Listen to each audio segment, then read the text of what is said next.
Hermanos, vamos orando y preparándonos mientras los demás pueden estar accediendo a la clase.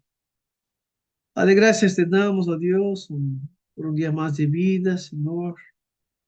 Estamos agradecidos, Dios, por tantas bendiciones que hemos recibido, Señor, de tu parte, por medio de Jesucristo, Señor. Bendiciones espirituales, oh Dios, y materiales. Y te agradecemos, Señor, de manera especial por la esperanza y la certidumbre que tenemos, oh Dios, de la vida eterna, Señor, de todas las cosas que conciernen a la vida eterna, Señor. Gracias porque tenemos una esperanza inamovible, tenemos una esperanza segura y estamos en las manos de Cristo, el Redentor, el Cordero que ha vencido. Agradecemos y pedimos que nos siga llenando, Dios, de consuelo, de esperanza, de temor hacia tu persona, de compromiso con tu reino, Dios, con la expansión de tu reino.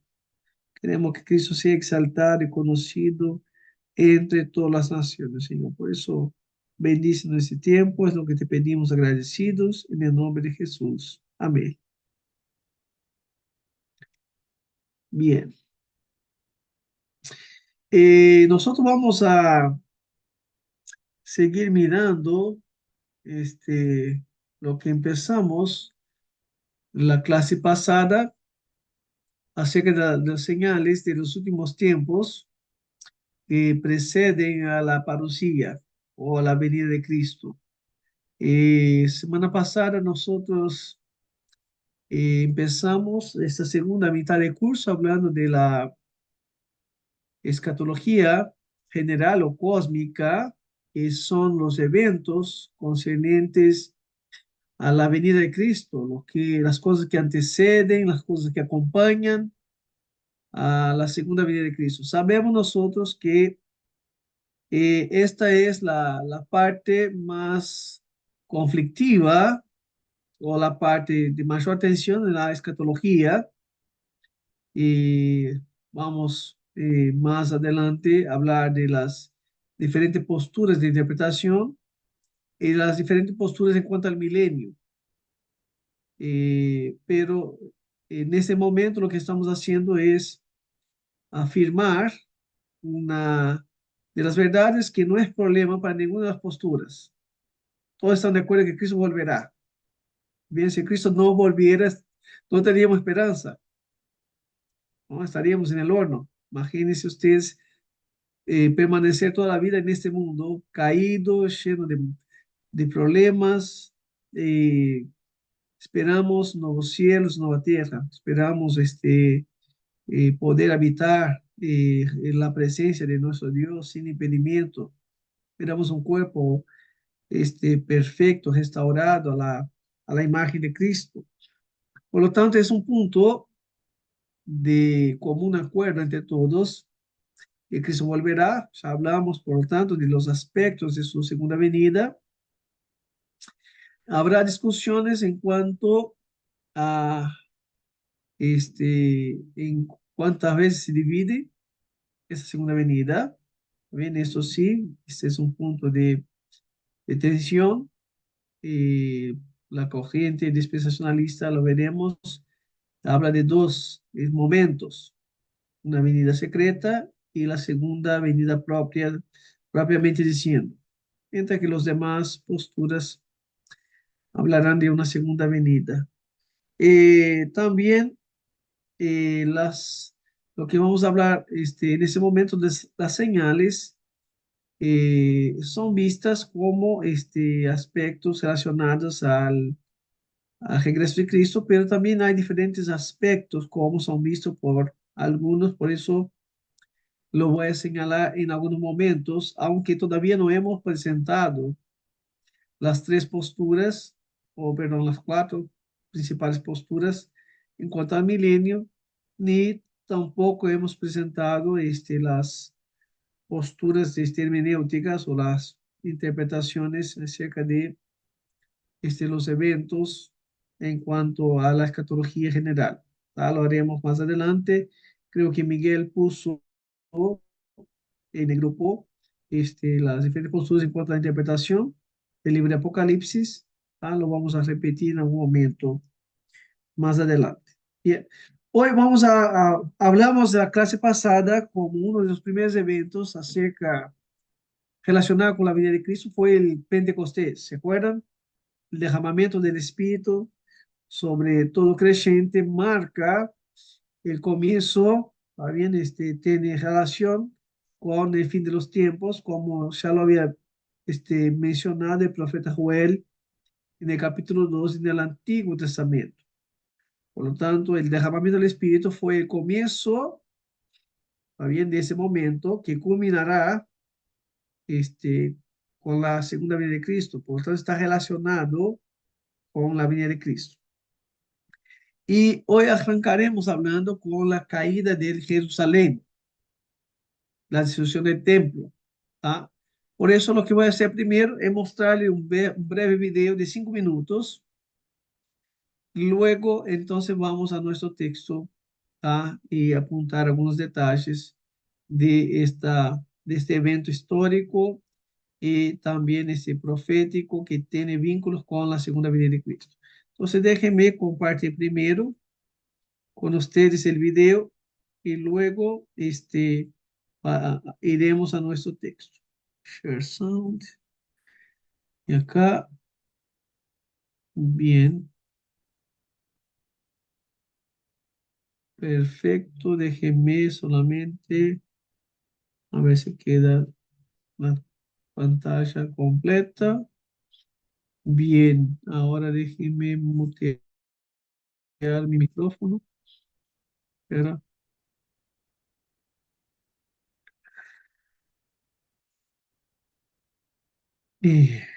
Bien, déjenme mutear primero.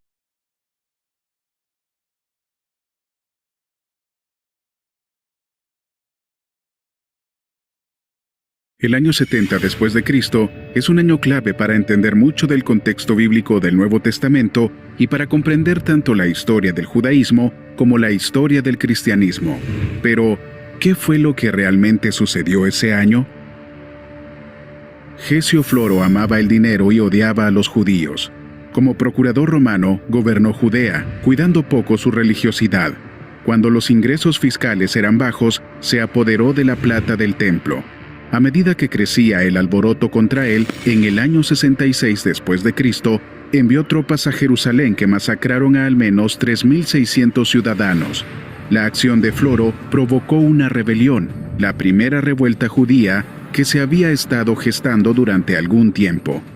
La revuelta judía comenzó y se encontró con su amargo final, en Masada, una gran roca que domina el Mar Muerto construida originalmente por Herodes el Grande. Los romanos habían construido una fortaleza prácticamente inexpugnable allí. Sin embargo, las atrocidades de Floro inspiraron a algunos judíos a atacar Masada. Sorprendentemente, ganaron, masacrando al ejército romano allí. En Jerusalén, el capitán del templo se solidarizó con la revuelta al detener los sacrificios diarios al César y pronto toda Jerusalén estaba alborotada, expulsando o matando a las tropas romanas. Entonces toda Judea y luego Galilea se rebeló. Cestio Caius, el gobernador romano de la región, marchó desde Siria con 20.000 soldados. Asedió Jerusalén durante 6 meses, pero falló. Dejó 6.000 soldados romanos muertos, sin mencionar el armamento que los defensores judíos recogieron y usaron. El emperador Nerón luego envió a Vespasiano, un general condecorado, para sofocar la rebelión de Judea. Vespasiano sofocó a la oposición en Galilea, luego en Transjordania, luego en Idumea y dio la vuelta a Jerusalén. Pero antes del golpe de gracia, Nerón murió. Vespasiano se vio envuelto en una lucha de liderazgo que concluyó con los ejércitos orientales pidiéndole que fuera emperador. Uno de sus primeros actos, luego de su ascenso como emperador en el año 69 después de Cristo, fue nombrar a su hijo Tito para conducir la guerra contra los judíos. Por ahora, Jerusalén estaba aislada del resto de la nación, y las facciones dentro de la ciudad luchaban por encontrar estrategias de defensa. A medida que avanzaba el asedio, la gente comenzó a morir de hambre y peste. La situación era tal que, por ejemplo, la esposa del sumo sacerdote, que una vez vivió en medio de lujo, tuvo que buscar migajas en las calles. Mientras tanto, los romanos emplearon máquinas de guerra para lanzar rocas contra los muros de la ciudad. Los defensores judíos luchaban durante el día y reconstruían los muros en la noche. Finalmente, los romanos atravesaron el muro exterior, luego el segundo y finalmente el tercer muro. Aún así, los judíos lucharon, corriendo hacia el templo como su última línea de defensa. Ese fue el final para los valientes defensores judíos y para el templo. El historiador Josefo afirmó que Tito quería preservar el templo, pero sus soldados estaban tan furiosos con sus recientes oponentes que lo quemaron. Finalmente, los judíos de Jerusalén que quedaron vivos fueron asesinados o vendidos como esclavos. Por otro lado, la resistencia judía que había tomado Masada la mantuvo durante al menos 3 años más. Cuando los romanos finalmente construyeron una rampa de asedio e invadieron la fortaleza, encontraron a los defensores muertos. Se habían suicidado para evitar ser capturados por extranjeros. Estos hechos marcaron el fin de un Estado judío hasta los tiempos modernos. La destrucción del templo también significó un cambio en la adoración de los judíos, aunque ese cambio había comenzado cuando se habían dispersado después del exilio. La primera destrucción del templo por los babilonios en el año 586 a.C. había obligado a los judíos a convertirse en personas de libro. El triste final del templo cerró la puerta al sistema de sacrificios. Las ceremonias se ajustaron para el hogar y la sinagoga. El Sanedrín se disolvió y el centro de la religión judía se trasladó a las instituciones educativas de Yamnia. Pero, ¿qué hay de los cristianos? ¿Dónde estaban? Fuera de la ciudad, básicamente. Muchos habían sido expulsados de Jerusalén por la persecución décadas antes. Eusebio escribió que cuando comenzó la revuelta en el año 66 después de Cristo, algunos de los cristianos judíos restantes huyeron a Pella, una ciudad al otro lado del río Jordán. Se podría decir que estos eventos balancearon el equilibrio de poder de la joven iglesia hacia los gentiles. Misioneros como Pablo originalmente habían tratado con una iglesia judía fuerte con sede en Jerusalén, pero la no participación de los judíos cristianos en la revuelta creó una brecha obvia entre ellos y sus contrapartes tradicionales. Después del año 70 después de Cristo, a los cristianos no se les permitió entrar de nuevo en las sinagogas. La caída de Jerusalén, entonces, hizo a los cristianos aún más distintos de los judíos e impulsó a la iglesia a desarrollarse principalmente entre los gentiles.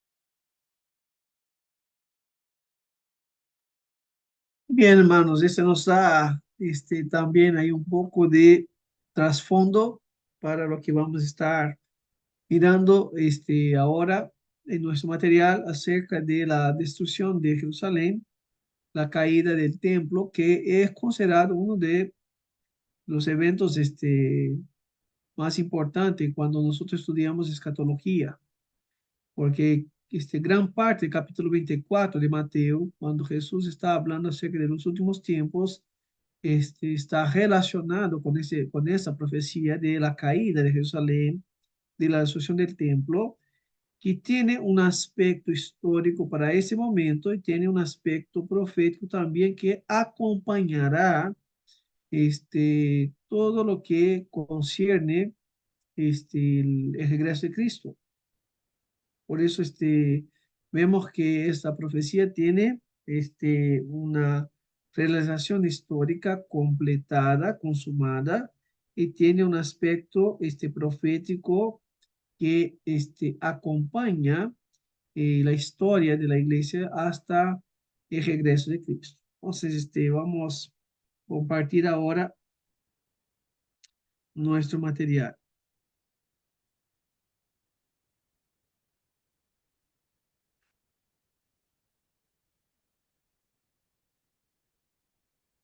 Ahí va.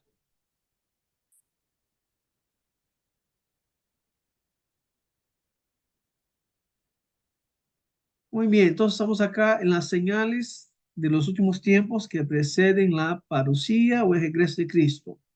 Eh, Estamos hablando, por tanto, de algunos de los aspectos. Tenemos 6 puntos acá y más adelante entraremos en otros aspectos. Los hermanos saben que hablan de guerras, pestes, también hambres, hambruna, ¿no? Todo eso lo hablaremos en un segundo momento cuando terminemos con esta parte. Bien, entonces la caída de Jerusalén, nosotros encontramos Jesús en el capítulo 24 de Mateo hablando a los discípulos. Estaban reunidos en lo que es llamado Monte de los Olivos. Y ellos, y Jesús hablándoles acerca de los eventos de los últimos tiempos, ellos dicen, Jesús diciendo, de cierto os digo que no quedará aquí piedra sobre piedra que no sea derribada. Y noten, hermanos, que este evento mencionado por Jesús es vinculado con una profecía veterotestamentaria que está en el libro de Daniel. El propio Jesús hace ese vínculo.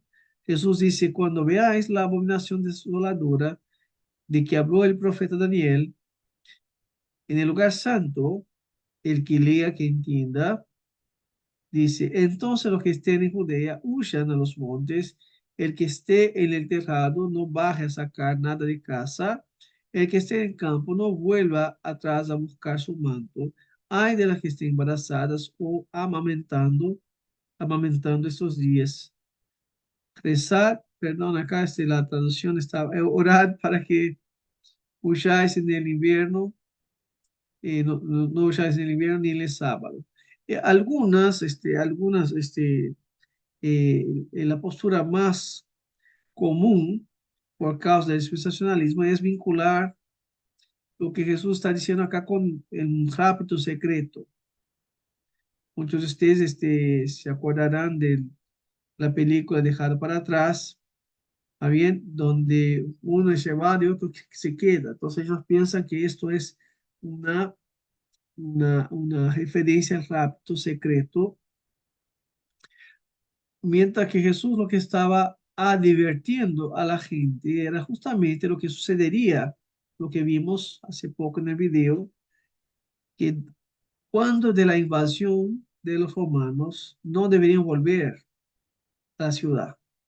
¿Qué deberían hacer? Huir, escapar.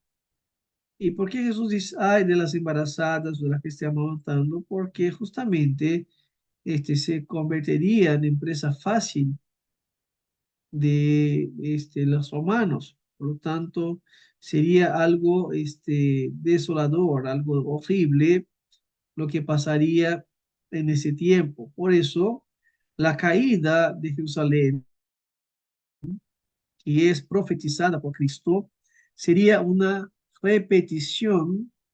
Por eso Jesús dice, cuando veáis la abominación desoladora que habló el profeta Daniel, sería una repetición de lo que había sucedido en los 2 siglos anteriores a la venida de Cristo, a lo que es el periodo de silencio, el 400 de silencio, cuando Daniel profetiza de un tiempo, ¿está bien?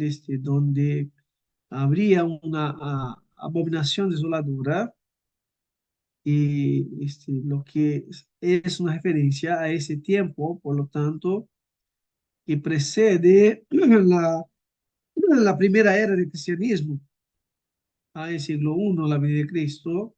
Ahora, lo que Jesús está diciendo con sus palabras es que lo que sucedería en Jerusalén sería algo con mayor gravedad.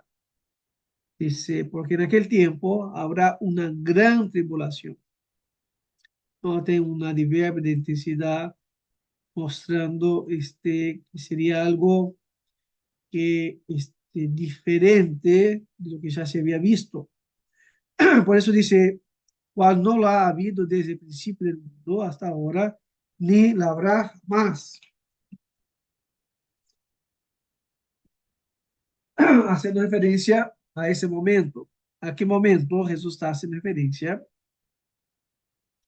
Por lo tanto, al momento de la destrucción del templo, comparando con lo que había pasado en el siglo II a.C., cuando el rey Seleucida, Antíoco Epifanio, que en ese ímpetu de helenizar todas las culturas que estaban bajo su dominio, es decir, imponer sobre ellos la cultura helénica, el idioma griego y la religión de las divinidades griegas.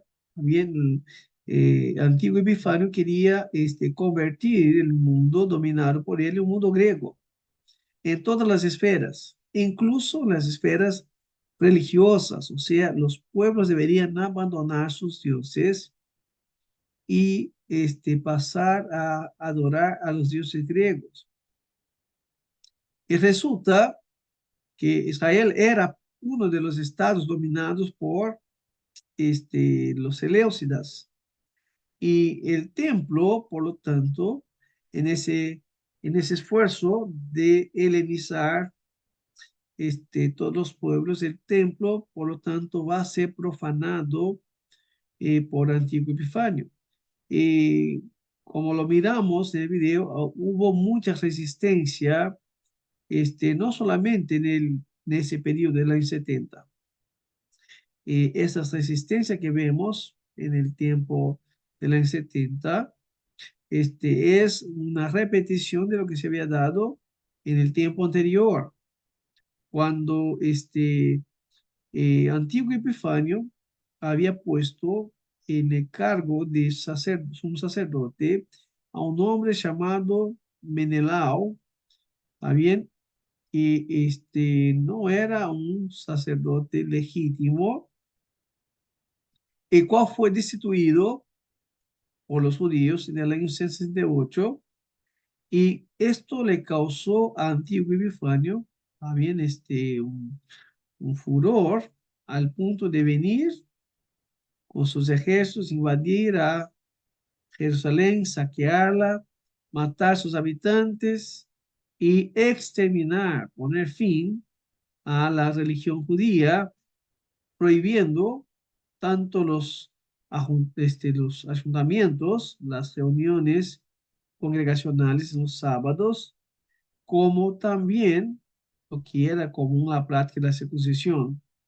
Y el antiguo Epifanio va muy lejos, poniendo lo que era muy común en los tiempos griegos, la prostitución cultural, y culminando en el año 167, cuando se coloca un altar al dios olímpico Zeus, en el mismo lugar donde se hacían sacrificios a Yahvé, y allí se quemará cerdos como sacrificio a Zeus.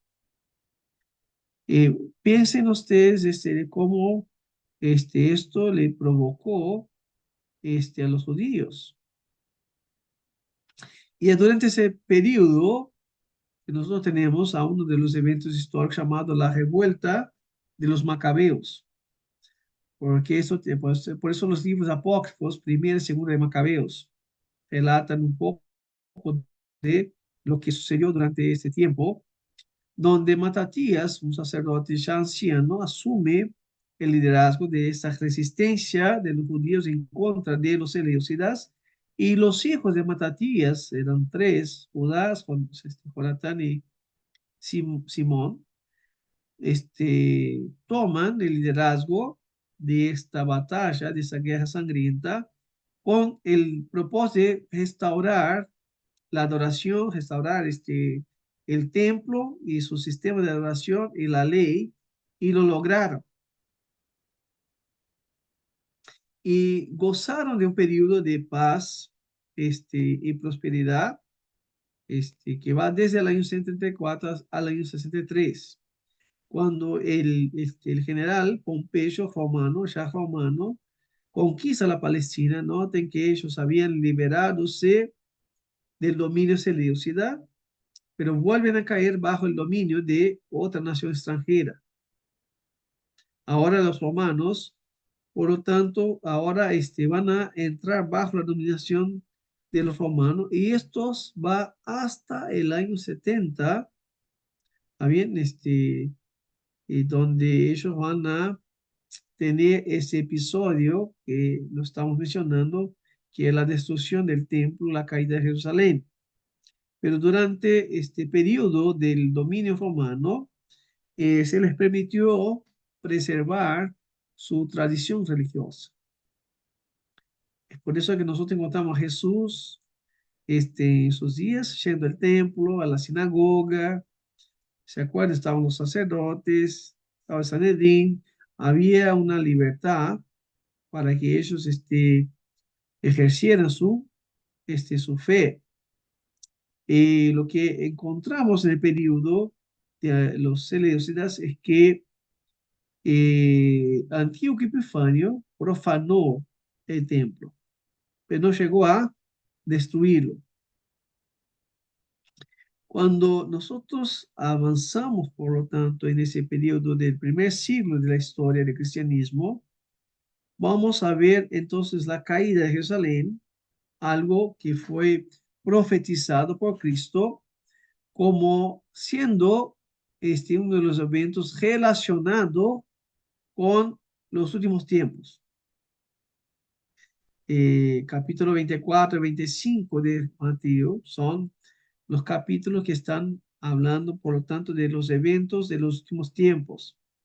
Por eso Jesús está diciendo, este es algo que pasaría y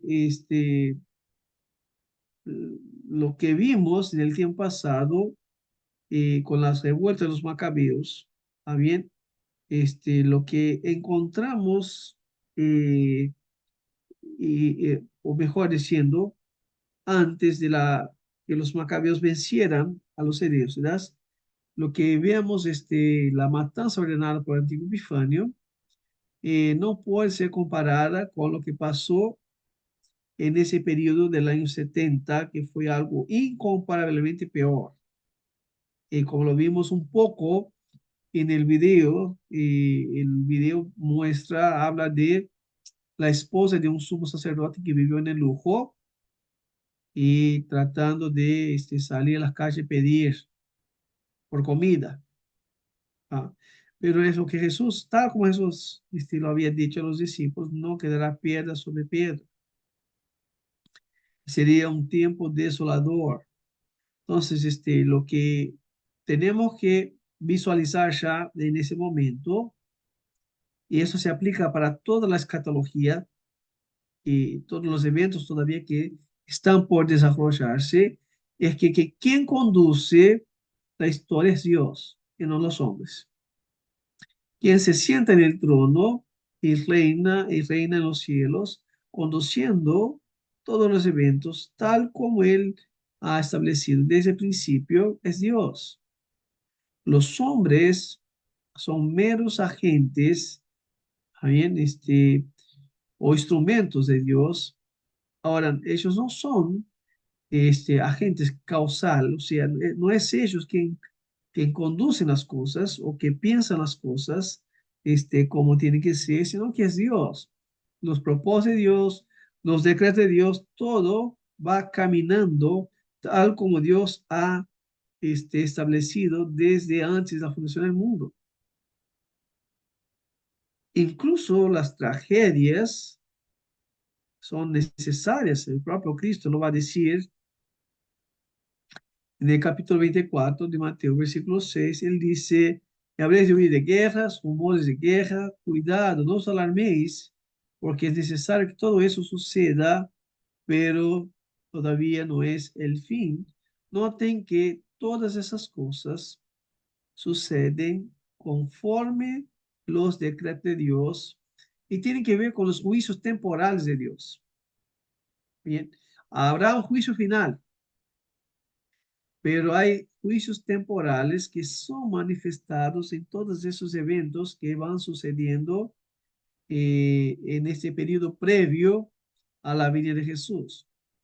Los judíos, cuando están viviendo ese periodo donde el imperio romano va a levantarse para imponerse sobre ellos, los judíos con la esperanza de repetir lo que sucedió en los días macabeos, como vimos ahí, Masada era la gran fortaleza, hicieron todo.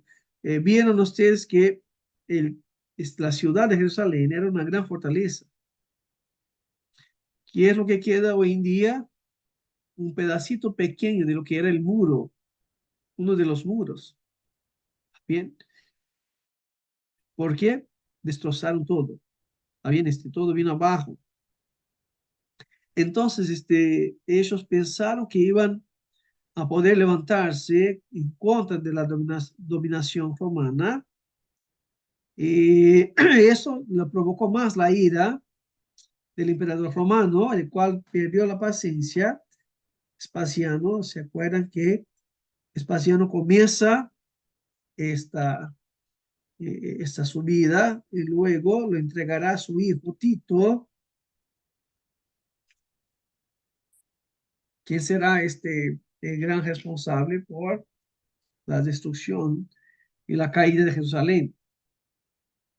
Por lo tanto, lo que ellos van a experimentar en este tiempo, y por lo tanto, es la destrucción total de la ciudad, también la caída del templo, muerte de sus habitantes y el fin de la base religiosa, también todo el sistema de sacrificio, todo lo que ellos tenían, se termina en ese tiempo.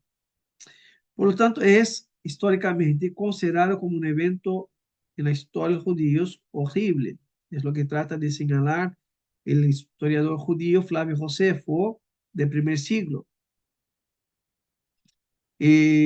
Cuando los judíos saben de la invasión, se organizan, por lo tanto, en la ciudad de Jerusalén, entran a la ciudad, en la fortaleza, para defender tanto la ciudad, cuanto el templo, cuanto su fe, haciendo totalmente lo contrario a lo que Cristo había dicho. Cuando llega ese día, en lugar de entrar a la ciudad, decía, váyanse de la ciudad, huid. Pero los habitantes se unieron, por lo tanto, a los guerreros, habían la ciudad, por lo tanto, se llenó de gente. Y una de las cosas que hizo Tito al cercar la ciudad con sus ejércitos fue mandar cortarles el suministro de alimentos y de agua. No entraba alimentos en la ciudad, los campos estaban afuera y también se cortó el acceso al agua que venía a la ciudad y Tito esperaba, por lo tanto, que estos despiadados asesinos, es decir, el hambre y la sed, hicieran el trabajo devastador del genocidio, es decir, de eliminar los judíos que se encontraban en la ciudad sagrada de Jerusalén.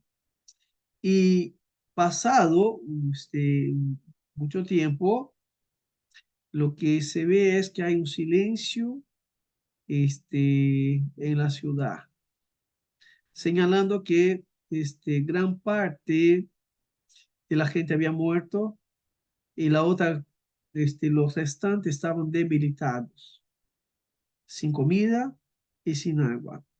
Y entonces en ese momento que se ordena la invasión y el saqueo de la ciudad. Pero dice la historia que cuando los soldados romanos entran en la ciudad, encuentran un escenario horrible de personas muertas y un hedor insoportable de los cuerpos que estaban esparcidos por todas las calles. Por lo tanto, los soldados salieron con las manos vacías, sin llevar nada. En ese momento, los cadáveres que estaban esparcidos llenaban las casas, las calles, las plazas. Y otra vez es la historia que muchos de ellos, bien antes que los romanos entraran a la ciudad, murieron con los ojos fijos en el templo, todavía no había sido destruido. Dice que en este ambiente de desolación, de muerte, de hambre y de sed, una mujer en medio de ese momento tan horrible, alucinada, perdió la razón y mató a un hijo pequeño y lo asó para comer. Todo eso muestra cuando Jesús dice que sería un tiempo de desolación, un tiempo horrible, de destrucción. Y los judíos que sobraron, los que sobrevivieron, que no murieron de sed y de hambre, murieron crucificados por los romanos. ¿Se acuerdan que la muerte por crucifixión era una de las muertes más crueles y una de las muertes más empleadas por los romanos? La muerte de Cristo este, fue por ese medio. Y dice que los buitres, los chacales, por lo tanto, devoraron los cuerpos de estos que fueron crucificados. Y la pregunta es, ¿dónde estaban los cristianos? Ustedes lo vieron en el video, los cristianos haciéndole caso a lo que Jesús dijo antes del cerco, por lo tanto, se escaparon y huyeron para una ciudad llamada Perla, que está al suroeste, también de Jerusalén, en la región de Decápolis. Por lo tanto, ellos quedaron allí. Noten que para los judíos esto fue un tipo de traición. Acuérdense que muchos de los primeros cristianos eran judíos. Bien. Por lo tanto, como decía el video, se convierte en un periodo de escisión, de rompimiento total al punto de prohibir que los cristianos volvieran a entrar en las sinagogas.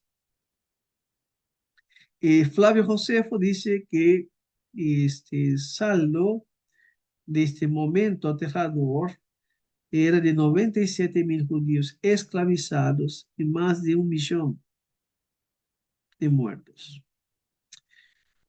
Y el principio del fin, o sea, el fin de los tiempos, comienza con la caída de Jerusalén. Bien. Por eso el evento que sucede en el año 60 no es un evento, bien, que puso fin a los eventos que precederían la venida de Cristo, sino es un evento que marca el comienzo, bien, es parte del comienzo del fin de los tiempos. De hecho, la pregunta de, de los judíos a Jesús, perdón, de los apóstoles a Jesús, es una pregunta eh, que está dividida en dos partes y ellos en el versículo 3 preguntan a Jesús, ¿cuándo sucederá esto? ¿Cuál será la señal de tu venida y de la consumación de ese siglo?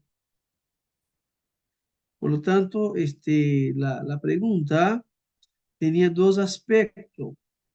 Lo que Jesús estaba hablando sobre no quedar piedra sobre piedra, ¿está bien? Y el regreso último y final de Cristo. Por eso, lo que encontramos, por lo tanto, que la destrucción de Jerusalén, la destrucción del templo, por lo tanto, está relacionada con el comienzo del fin de los tiempos. En este momento, por lo tanto, la bandera romana fue levantada, la destrucción del templo se dio y César fue, por lo tanto, entronizado en Jerusalén. Por eso esta abominación desoladora alcanzó su clímax más adelante en el año 135, bajo el emperador Adriano, el cual va a derrotar Simón Bar Kokhba. ¿Está bien? Y Adriano transforma la Palestina en una colonia aelia. Este es el significado del nombre Adriano. Capitolina, que es una referencia al Capitolio, que era el lugar elevado, el lugar alto donde se adoraba a Júpiter. Por lo tanto, Jerusalén se convierte en el lugar de adoración del dios Júpiter de Adriano. Bien, siendo por lo tanto un evento, eh, como se dio, como decíamos antes, del nacimiento de Jesús en los días del antiguo Epifanio, una abominación desoladora. Ahora, noten que muchos estudiosos creen que la profecía de Jesús sobre la destrucción del templo tiene un cumplimiento inmediato y parcial. ¿Ah? Este, Ahora, este acto, por lo tanto, de destrucción, lo que debemos comprender es como siendo un juicio de Dios sobre el pueblo de Israel por rechazar al Mesías. ¿Ah? Y un segundo aspecto es el sentido que la caída de Jerusalén, por lo tanto, se convierte en esta precursor de eventos escatológicos mayores que vendrán. ¿Ah? Por eso no, ese no es el fin, es el comienzo del fin. También cosas mayores vendrán. Por lo tanto, lo que encontramos en el año 70 es un cumplimiento parcial que prefigura, bien, o sea, es un tipo de tipología que prefigura el juicio final y sirve como advertencia, bien, sobre el juicio que vendrá en el día final cuando Cristo regrese. Es decir, no solamente los judíos serán, sufrirán el juicio por haber desechado, rechazado el Mesías de su reino, sino todos los hombres que rechazaron al Mesías, al Redentor y su reino. Por eso, es un Profesor, evento. yo tengo una Sí, pregunta. sí, Eh, Son dos cosas. La primera es que yo ya vi una vez un pastor ahí en YouTube diciendo que en Mateo 27, cuando Pilatos lava las manos, el pueblo dice, yo voy a citar el versículo, y respondiendo todo el pueblo dijo, su sangre sea sobre nosotros y sobre nuestros hijos. Entonces le ajá, soltó a Barrabás y al azotar a Jesús le entregó para ser crucificado. Y ahí hizo una conexión que esta sangre que cayó sobre el pueblo sería este masacre de los años 70. ¿Habría una conexión mismo o hace sentido o no? sí, por supuesto, pero entendamos eso como un juicio parcial, Parcial, obvio. Sí. parcial. Noten que el pueblo judío hasta el día de hoy sigue rechazando al Mesías. Por lo tanto, ellos, también todo hombre tendrá que rendir cuentas a Dios por no postrarse delante de Dios y someterse a su Mesías. Pero sí es correcto decir que el año 70 fue un juicio. Noten, hermanos, es buena la pregunta de Igor, porque cuando el pueblo es llevado cautivo por Asiria, fue un juicio de Dios. Cuando el pueblo es llevado cautivo por Babilonia, fue un juicio de Dios. ¿Está bien? A eso llamamos nosotros de juicios temporales o parciales. ¿Con qué propósito? A divertir a la gente para que se humillen y se postren de Dios. Pero el pueblo, también la gente es tan dura que lo seguirán rechazando. La única manera de que un hombre pueda postrarse y humillarse y recibir el Mesías es por una obra sobrenatural del Espíritu Santo. Por eso, cuando llegamos al libro de Apocalipsis vemos que aún el infierno, ¿está bien? Están blasfemando. ¿Está bien? Tamaña es la arrogancia de los hombres en relación a Dios y a su Mesías. Pero sí, este, esta expresión caiga sobre nosotros, se ve parcialmente cumplido acá y se verá completamente cumplido en el día de juicio final. Ah, Y, pastor, otra cosa, sin dudas, este ataque romano es sin duda el más grande ataque de todos que los judíos sufrieron, ¿sí? De Babilonia, de Asiria, eh, el romano fue terrible, ¿sí? sí, yo diría, Igor, interesante otra vez. Nosotros sabemos que Israel dejó de existir como nación por un tiempo, ¿no? Hasta el día de hoy ellos siguen sufriendo, ¿no? Nosotros estamos testificando en nuestros días esta batalla con Irán, con Hezbollah, con la Palestina, Hamas, cosas que Israel ha afrontado a lo largo de su existencia, ¿no? Lo más triste es ver que este pueblo no se vuelve a Dios con todo su corazón, ¿no?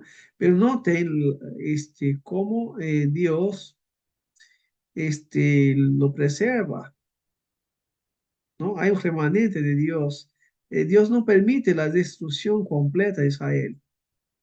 Hay una gracia de Dios sobre esa gente, que es algo, ustedes saben que el movimiento homosexual es un movimiento más fuerte en Tel Aviv, en Israel.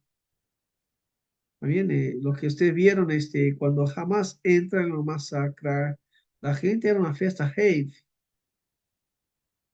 ¿Está bien? Entonces, no son un pueblo, todavía a veces nosotros nos cruzamos, tanto en Argentina, en Uruguay, con los judíos ortodoxos, todos vestidos de negro, con la barba, y con ¿está bien? Y pensamos, pero los judíos son tremendamente religiosos, ¿no? Un pueblo duro hacia Dios. Muchos de los ateos renombrados son judíos. Entonces, son juicios temporales que se han dado a lo largo, pero históricamente, cuando miramos, cuando Jesús habla de ese momento, Jesús dice, sería un tiempo horrible. Históricamente estamos muy lejos de eso, entonces perdemos esa perspectiva de cuán desolador y cuán horrible fue. Pero sí, Israel no verá nada igual hasta la culminación de los tiempos. ¿Está bien? Esto volveremos a ver, y ahí ya no solamente Israel, sino en toda la tierra. ¿Está bien? Verá ese incremento de la maldad, ese incremento de la rebelión hacia Dios y hacia su Redentor. Por eso el juicio será un juicio universal y no solamente un juicio local o étnico, solamente direccionado a una nación. Pero sí, Igor, sí fue un tiempo que jamás se ha repetido hasta el día de hoy. Después Jesús lo dijo, ¿no? En ese momento. Pastor, Sí, entonces está mal decir que Israel es el reloj escatológico. otra vez, no te escuché. Se No cortó. está mal, no está mal decir que Israel es el reloj escatológico del mundo, que es una No, frase. yo no diría que ellos son el marcador. ¿Está bien? Por eso estamos viendo acá varios marcadores diferentes. Podemos decir que es uno de los marcadores, ¿está bien? De tiempo. De una de las señales que vemos es que el Señor lo siga preservando y guardando, pero yo no diría que el enfoque esté centrado en Israel, sino que el enfoque está centrado en Cristo. ¿Está bien? Cristo es el agente central del plan de Dios para los últimos tiempos, Y podemos mirar que la iglesia tiene un rol muy importante. Ya lo vamos a hablar ahora, entramos ahora a hablar sobre eso como un elemento relacionado con, y también podemos decir como un agente que está vinculado con la preparación para la venida de Cristo. ¿Tá? Vamos a hablar sobre eso acá en este tercer punto, cuando pensamos en el llamamiento de los gentiles. Y este es un momento también relacionado con la venida, también es el momento preparativo para la venida de Cristo y tiene que ver con la proclamación del Evangelio a todas las naciones. Otra vez volviendo al capítulo 24, por eso tenemos que ver el capítulo 24 no solamente como algo limitado al año 70, porque Jesús dice en el capítulo 24, versículo 14, él dice, y ese evangelio del reino se predicará en todo el mundo como testimonio a todas las naciones, y entonces vendrá el fin. Ahora, la proclamación del evangelio, como lo mencionamos en el punto 1, el día de Pentecostés, ¿está bien? Es algo que los profetas habían hablado, pero que también se refiere o hace referencia a un tiempo donde Dios obraría entre las naciones dándoles un nuevo corazón, un corazón de carne, donde Dios grabaría en sus mentes, sus corazones, su ley, su palabra. O sea, es una referencia a ese tiempo donde Dios convertiría personas de todas las naciones a que se convirtieran en pueblo de Dios, en adoradores del Mesías. Y Jesús, lo que hace en el capítulo 24 justamente es señalar que su regreso estaría relacionada con, está relacionado con la proclamación del Evangelio en todo el mundo, para todas las naciones. Bien, estas palabras están totalmente vinculadas con las últimas palabras de Cristo, la gran comisión. Ir por todo el mundo y predicar el Evangelio a todas las naciones en discípulos, predicar el Evangelio a toda criatura, de Jerusalén hasta lo último de la tierra.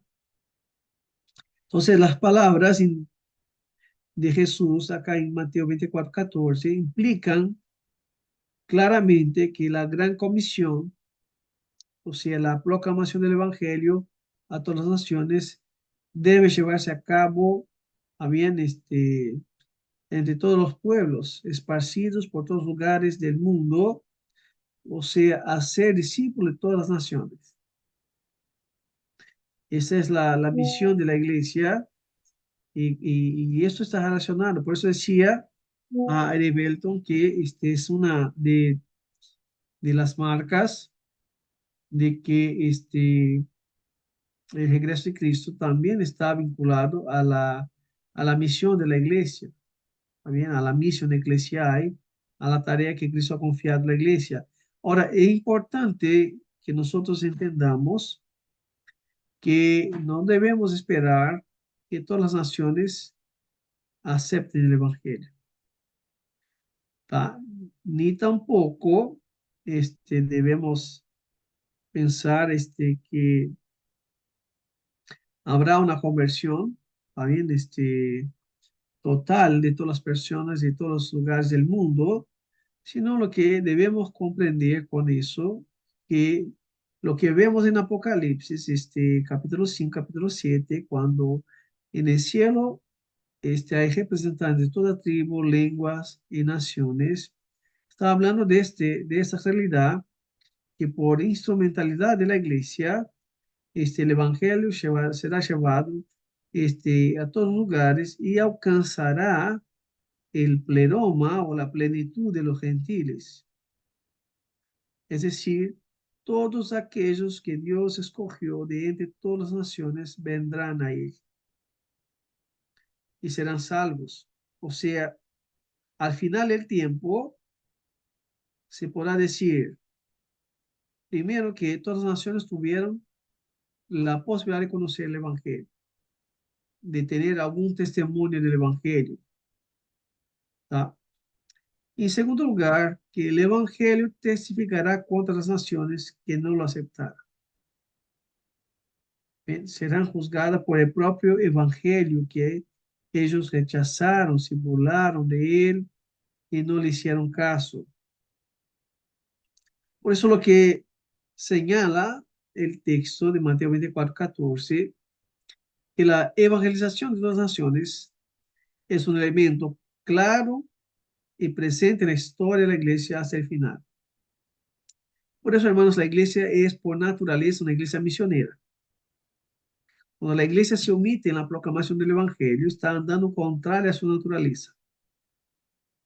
Bien. Ser iglesia es proclamar el evangelio a todas las naciones. Por eso, la predicación del evangelio, todos los lugares del mundo, bien, es el medio por el cual Dios escogió llamar a sus escogidos de todas las naciones a la fe en Cristo.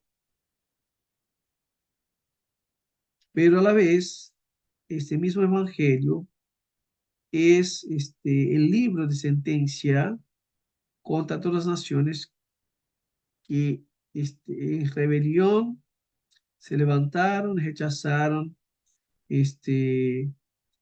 a Cristo y a su reino. Los dispensacionalistas, cuando piensan en esta expresión, será predicado el evangelio del reino, bien en versículo 14 dice, y ese evangelio del reino se predicará a todo el mundo como testimonio de todas las naciones, entonces vendrá el fin. Los dispensacionalistas, ellos creen que esta evangelización del mundo, no será completada por la iglesia y ni será completada antes de la venida de Cristo, sino que esto se dará después de la venida de Cristo. Los dispensacionalistas, eh, entienden que, bueno, primero dividen la iglesia y Israel en dos pueblos. ¿Ah? Por lo tanto, ellos lo que entienden acá, que la iglesia predica el evangelio de la gracia, la iglesia está bajo la gracia, el tiempo de gracia. Y no, la iglesia no predica el evangelio del reino, noten lo que ellos dicen, ¿no? Es algo este, totalmente contrario al evangelio, porque el evangelio del reino, el evangelio de la gracia es el mismo evangelio. ¿Ah? Pero ellos dicen que son distintos, son dos evangelios. ¿Ah? Las buenas nuevas del reino también volverá a ser predicado, lo que Jesús predicó al comienzo de su ministerio, volverá a ser predicado, y solamente entonces, en ese momento, cuando sea predicado nuevamente, se llegará al fin, pero no por la iglesia. También la iglesia será removida de la tierra por lo que ellos llaman de rapto secreto o arrebatamiento secreto. ¿Ah? Y también ellos dicen que cuando la iglesia sea llevada de la tierra, el Espíritu Santo también será retirado. Noten la locura de la creencia del dispensacionalista. Primero, que el Evangelio del Reino no será predicado por la iglesia. Y segundo, que las personas se convertirán no por una obra del Espíritu Santo, estará ausente. ¿Ah? Entonces, será predicado a principio, según la postura de dispensacionalistas, por aquellos que fueron convertidos luego de la remoción de la iglesia. Y los dispensacionalistas creen que la iglesia es arrebatada y luego habrá un periodo de 7 años, 3 años y medio de ellos dicen de falsa paz y 3 años y medio de gran tribulación. En ese periodo, también los dispensacionalistas creen que habrá conversiones, ¿tá?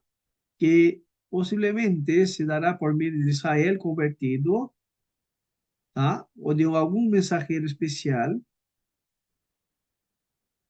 o por los 144.000 que son mencionados en el libro de Apocalipsis, capítulo 7. Por lo tanto, que en ese caso serían judíos convertidos que saldrán a proclamar el evangelio del reino por todo el mundo. ¿Ah? Por lo tanto, durante ese periodo, bien, el evangelio del reino será predicado y la misión entonces será cumplida. Y entonces sí vendrá el fin. ¿Ah? Ahora, la idea de dos evangelios distintos, o sea, del evangelio de la gracia, el evangelio del reino, y de una segunda venida en dos veces, ¿ah? No encuentra apoyo bíblico. ¿Tá? Esa es una idea de esta teología dispensacionalista, ¿tá? Que es una teología nueva, pero que puede parecer muy bonita, puede que esté de moda, está bien que sea lo que más la gente lo conoce, cree en nuestros días, pero va en contra de las escrituras. No puede haber dos evangelios, solo hay un evangelio. Segundo, no hay conversión si no es por la obra del Espíritu Santo. Es el Espíritu Santo quien aplica el Evangelio al corazón del Evangelio del Reino, el Evangelio de la Gracia, que es el mismo Evangelio que provee la entrada al reino de Dios. Entonces, Pastor, eh, sí, y tengo una pregunta sincera. ¿Por qué sí, no considera como una heresía a esta visión? Yo sé que hay varias revisiones de esta teología. Ahora la última es la dispensacionalismo progresivo, que es un poco, eso, un poquito menos mal, pero ¿por qué claro. no? ¿Por qué la iglesia dejó por tanto tiempo hasta que llegase en una posición revisada? Porque la primera parte es como terrible, era realmente Sí, ultrajante, pero me gustaría saber este tema. sí, por algunos el tema de la escatología, Igor, es como no se trata de una doctrina esencial para salvación, ¿está bien? Normalmente de considerarse como siendo una teología importante, ¿está bien? Pero no necesariamente siendo la teología esencial, ¿ah? Eh, no es considerado directamente por la gran mayoría como una herejía, aunque algunos grupos la consideran como herejía. ¿Está bien? Algunos grupos dicen esa es una herejía. Y, Es pastor, posible que hayan herejías. ¿Qué es una herejía?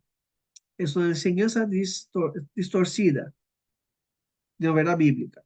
Es posible que iglesias evangélicas tengan distorsiones. El arminianismo es un tipo, ¿está bien? Desde nuestra perspectiva de los reformados, ¿está bien? Que hayan enseñanzas distorcidas sin que sea una secta y sin que comprometa, en última instancia, la vida eterna. ¿Está bien?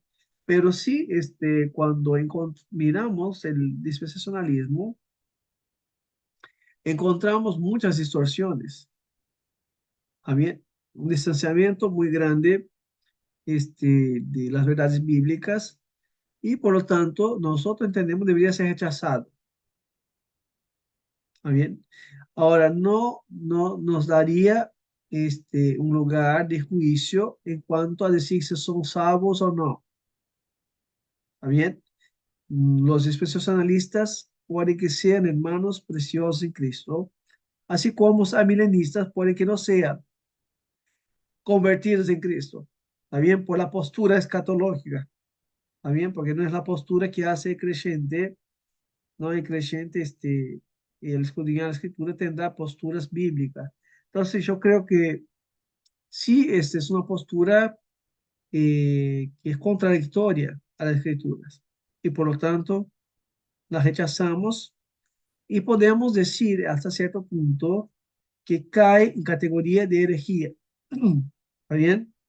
Como distorsión de las verdades bíblicas, pero no dándonos un lugar de juicio en cuanto a la salvación de aquellos que son dispensacionalistas, que es la gran mayoría del cristianismo en nuestros días. Pero muchos de ellos son hermanos que aman a Cristo, esperan su venida, pero con los pensamientos todo también desordenados por una postura que han abrazado. Pastor, tengo una consulta sobre esta cuestión del Espíritu Santo, no lo sabía. Entonces, los dispensacionalistas creen que en esta etapa no es solo la iglesia la que va a estar presente, sino el Espíritu Santo también. ¿Y cómo esta gente se va a convertir en su punto de vista sin el Eh, Espíritu Santo? O sea, con la predicación del Evangelio del Reino, también el Evangelio será aplicado durante ese tiempo y esas personas lo aceptarán. ¿Ah? Ellos no entran en el mérito de decir, este, si es, sabemos nosotros que con pequeñas excepciones, la gran mayoría de los dispensacionalistas son arminianos, ¿cierto? Y en última instancia, el arminianismo coherente, también el arminianismo que eso sostiene, cree que la salvación en última instancia no depende de Dios, depende de la decisión humana. Entonces, naturalmente, también al llevar ese pensamiento a las últimas instancias, también que es la escatología, no sería ninguna dificultad de que ellos puedan decir, bueno, es lo que dicen, ¿está bien? Que habrá gente que aceptará y habrá gente que rechazará. Y la postura que va a decir, bueno, los que aceptan entrarán en el reino y los que no aceptan, también serán juzgados. ¿Ah? Entonces, el Espíritu Santo, al no estar presente en una teología arminiana, en última instancia, no sería una dificultad para ellos, ¿tá? Pero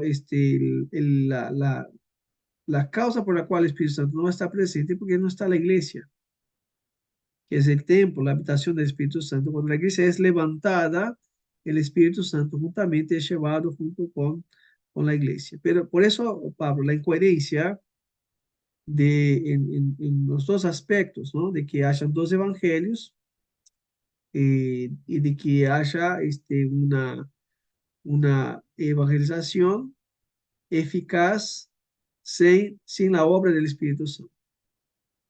Ah, Claro, claro. Lo que pasa es que yo era arminiano antes, como la mayoría. ajá. Pero nunca se me cruzó por la cabeza que era salvo sin la obra del Espíritu Santo. Entonces yo era un arminiano medio falso, ¿no? Según lo que Ah, estoy entendiendo ahora, el arminiano claro. puro no cree ni siquiera eso, ¿no? Sí, Entiendo. el arminiano, Pablo, el arminiano, la gran mayoría es incoherente. Si vamos a hablar con la gran mayoría de los arminianos, así, ¿quién salva? Es Dios. ¿Y cómo nos salva? Por gracia, eh, por medio de Jesucristo. Pero fue así, pero eso depende del hombre. Vos tenés que Claro, no, sí, decidir. sí, sí, es una contradicción. Sí, yo Claro, cuando entonces esos son. me presentaba Ahora, al calvinismo, es eso. claro, ahora el arminiano consistente que va hasta la última instancia, él va a decir que la salvación depende del hombre en última instancia. ¿Está bien? Es el hombre que se salva o el hombre que se pierde. Por eso el arminiano consistente, él va a sostener la pérdida de salvación. El arminiano inconsistente, él dice, bueno, Dios nos salva y no se pierde la salvación. Ahora, el arminiano consistente va hasta la última instancia, al punto de decir, bueno, como la salvación depende del hombre, él puede conservar, él puede perder. ¿Tá? Entonces, pero sí es una incoherencia el dispensacionalismo también como doctrina. Bien, vamos al siguiente punto. que es interesante también y también causa de, de discusión, que es la conversión de Israel o de la plenitud de Israel. Sobre todo, tenemos pasajes del Antiguo Testamento, pero el pasaje central normalmente que se usa es Romanos 11, ¿ah? Que dice que todo Israel será salvo y esto también estaría relacionado con el fin del tiempo. Entonces, los premilenialistas son los que han explotado esta enseñanza escritural otra vez para sostener su sistema, ¿ah? Su sistema de escatología. Ellos dicen que habrá una restauración nacional y una conversión de Israel. Los dispensacionalistas también caminan, también en ese sentido, y que la nación judía será restablecida en la Tierra Santa y que esto ocurrirá inmediatamente después inmediatamente antes, perdón, o durante el reinado milenial de Cristo. Los dispensacionalistas creen también en algo parecido en la restauración de Israel como nación, también una conversión también masiva de judíos. Ahora, cuando nosotros miramos las escrituras desde una postura que la Biblia es un libro progresivo, ¿está bien? Que está unificado, es muy dudoso que la escritura justifique esta expectativa de que Israel será finalmente restablecido como nación, que habrá templo, que habrá sacerdocio, que habrá adoración, ¿está bien? Porque eh, esas cosas apuntaban para Cristo, esas cosas eran preparativos para la venida de Cristo. Algunas profecías del Antiguo Testamento pueden parecer predecir eso, ¿está bien? De cierta manera, porque las profecías tenían dos aspectos, hermanos, un aspecto histórico y un aspecto futuro, ¿tá? Entonces, en algunas veces las profecías están hablando de la restauración del templo de Jerusalén, ¿está bien? Que se dio dos veces, y en otros momentos se entiende que este aspecto no es en cuanto a un templo físico, ¿ah? Es esa lectura que hace el autor de Hebreos, ¿ah? Mirando todas esas cosas como sombras de lo que había de venir y está prefigurado en Cristo. Entonces, la pregunta es, ¿justifica el Nuevo Testamento la expectativa de una futura restauración, conversión de Israel como nación? Y nosotros decimos, no se enseña ni tampoco está necesariamente implícito, ¿ah? Esta realidad en los pasajes, tanto de Mateo cuanto Lucas, como ellos suelen decir.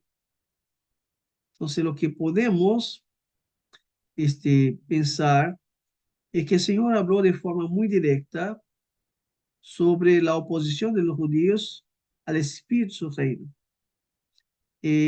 Para los judíos, Jesucristo no era el Mesías y por lo tanto Jesucristo no vino a traer su reino. También porque no era el reino que ellos esperaban, ni el Mesías que ellos esperaban. Por lo tanto, ellos tenían esa oposición, ¿ah? Y, y tampoco creían que podían en un sentido ser llamados hijos del reino, ¿tá? Y por ese medio también del Evangelio asociado por Jesucristo y por sus discípulos. El Señor informa a los judíos también que su reino sería quitado de ellos y que ese reino sería dado a una nación que produciría frutos también relacionados con ese reino. Incluso cuando el Señor habla de las opciones en el curso del tiempo, ¿ah? dice que esas cosas se darán durante el tiempo de la iglesia. Tribulaciones, apostasías, todos esos eventos pasarían en el tiempo de la iglesia. Por eso no da pistas, Jesús no da pistas de ninguna restauración y conversión también del pueblo judío, como algunos lo entienden. Entonces, el silencio de Jesús, al no mencionar de una conversión específica, bien, en el final de los tiempos de los judíos y una restauración de la nación, es muy significativo. Ahora, cuando nosotros miramos Romanos 11, de 1 a 32, que habla de la conversión futura de la nación de Israel, lo que hacen muchos comentaristas, ¿está bien? Es que adoptan esa postura,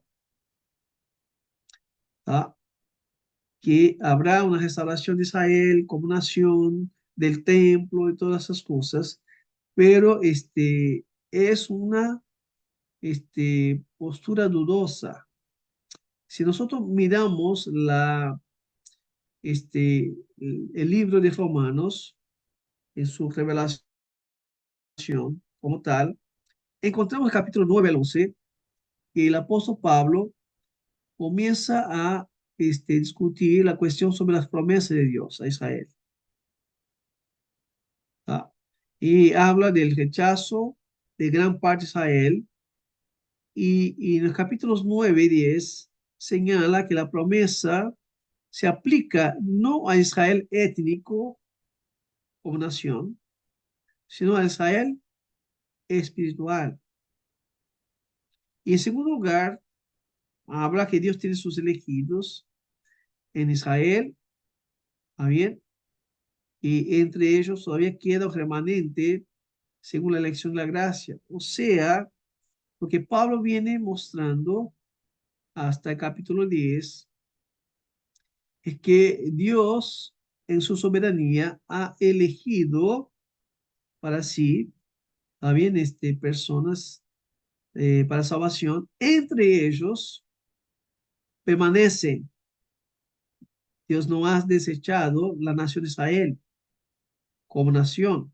¿Está bien? O sea, es decir, que se había terminado la esperanza de que algún judío pudiera salvarse por lo que le hicieron a Cristo.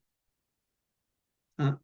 Entonces, lo que encontramos es que cuando Pablo habla en capítulo 11, versículos 1 al 10, habla de un remanente de Israel como,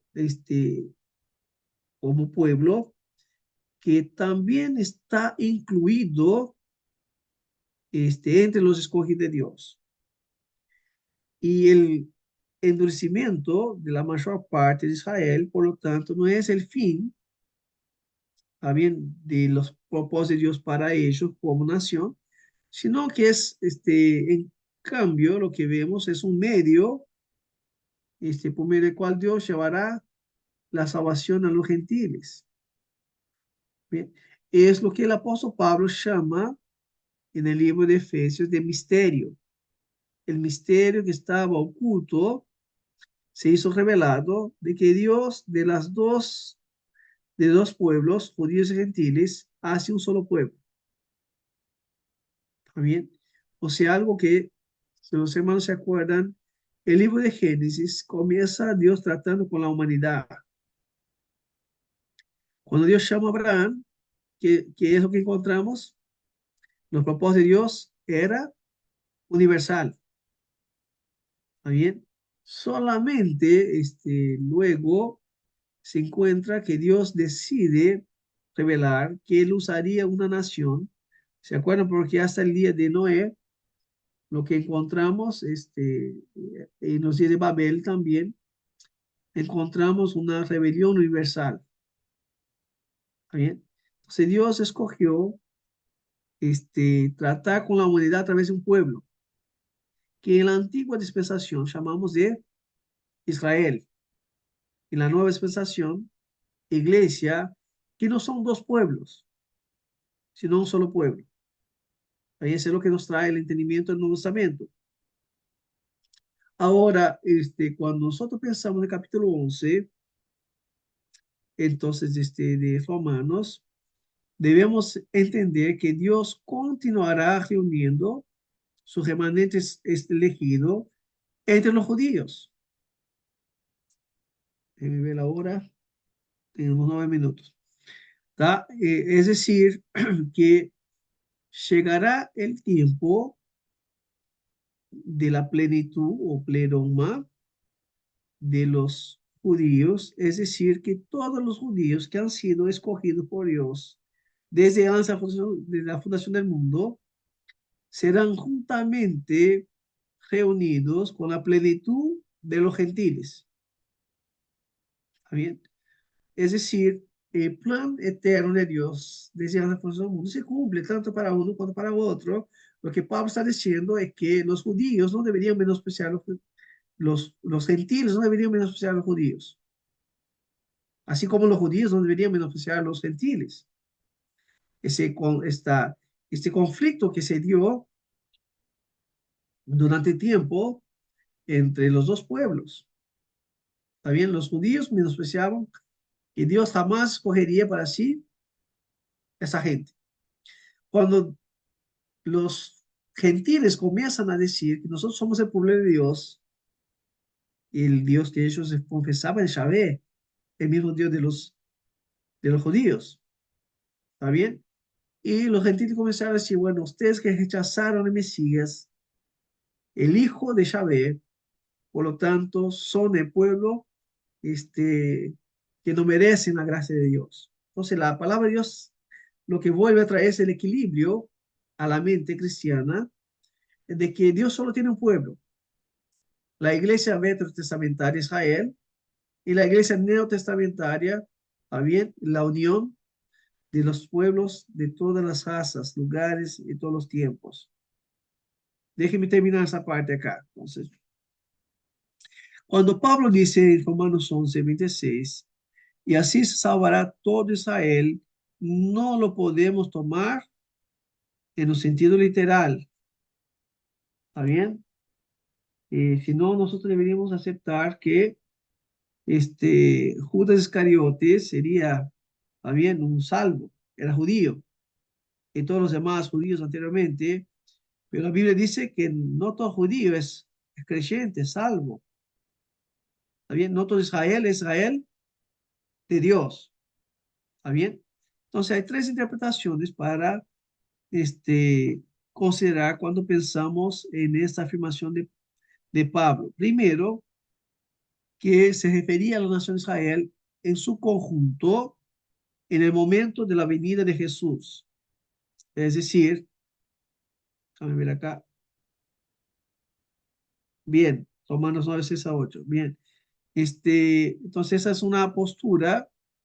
Se refería a la nación de Israel, bien, en su conjunto, en el momento de la venida de Jesús, que esa era la primera postura. La segunda, que se refería a la salvación de todos los elegidos de Dios, tanto judíos como gentiles, es decir, ahí así salvará todo Israel, teniendo presente que Israel acá no es Israel étnico, sino Israel espiritual.